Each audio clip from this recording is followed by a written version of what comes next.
Big Boss and allies versus Lieutenant Cunningham and Rocket Chair.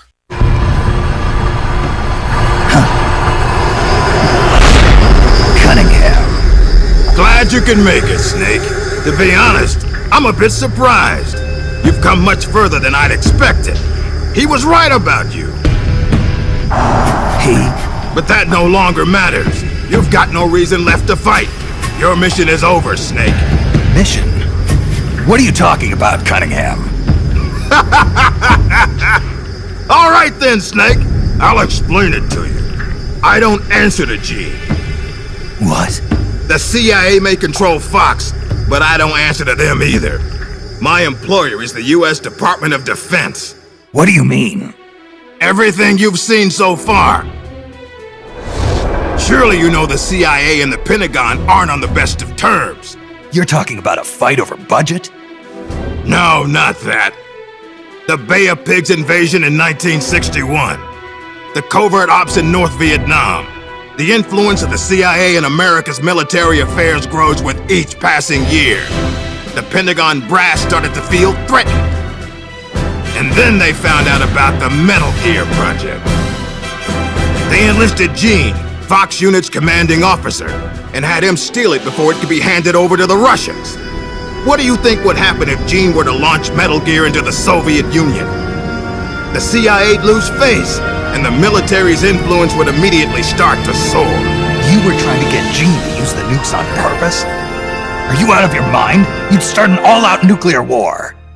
Wrong again, Snake. Gene is just a renegade. And the Russians are the ones who built this base.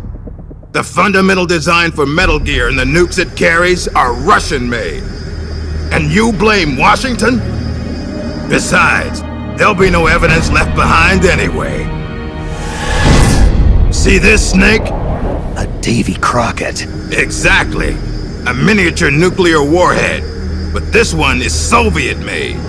After Gene launches Metal Gear, I'll obliterate this base. Not a single blade of grass will be left behind. What are you going to do with the other soldiers? Those Red Army rebels? What do you care? They're our enemies! But you're different, Snake. You carried out your mission well.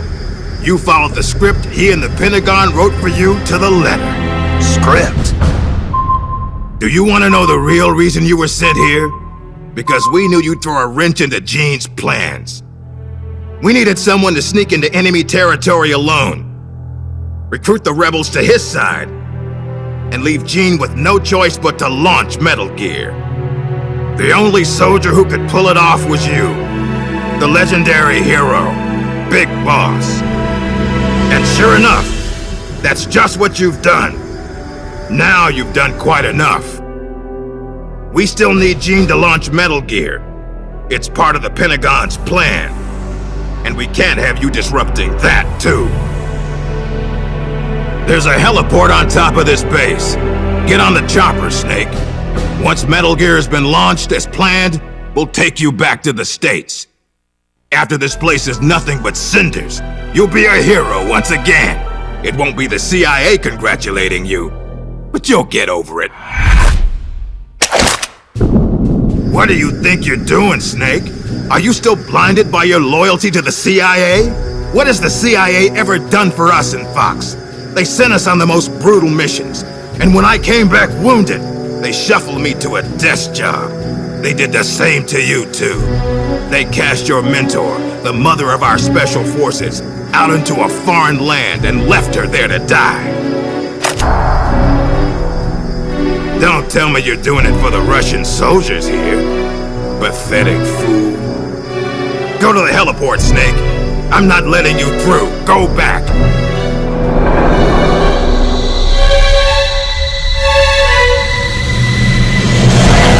I can't let you use Metal Gear. I'm doing this out of loyalty to myself. I'm not gonna live my life the way the boss did. Have it your way. Now you're a real traitor. Well then, let's get down to business.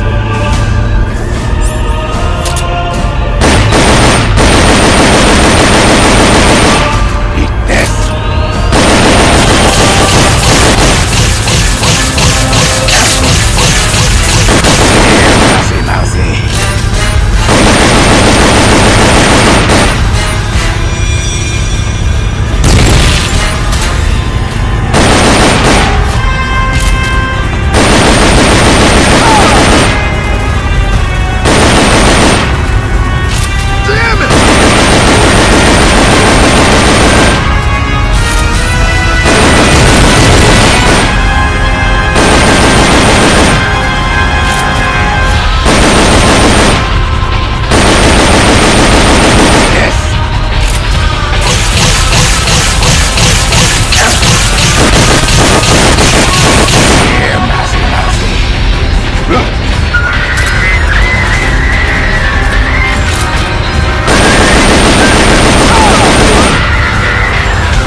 Quiet, Snake!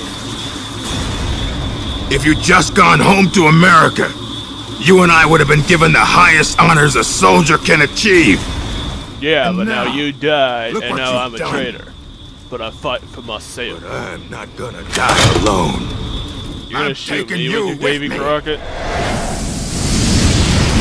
Cunningham, no!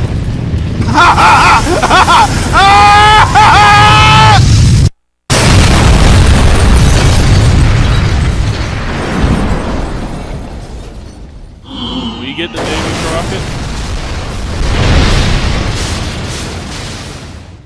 The classic elevator fight is finished, and now Big Boss can finally get the big baddie Gene finalizing the ruination of his nuclear rocket and master plan of utopia amongst the disenfranchised mercenaries. Gameplay. Like all the other fights in Portable Ops, this fight is open-ended to allow any weapon or approach in order to take down Cunningham and blast him off his goddamn rocket horse. It's simple enough, all you need to do is avoid Cunningham's powerful attacks and blast his chair enough to open up his defenses.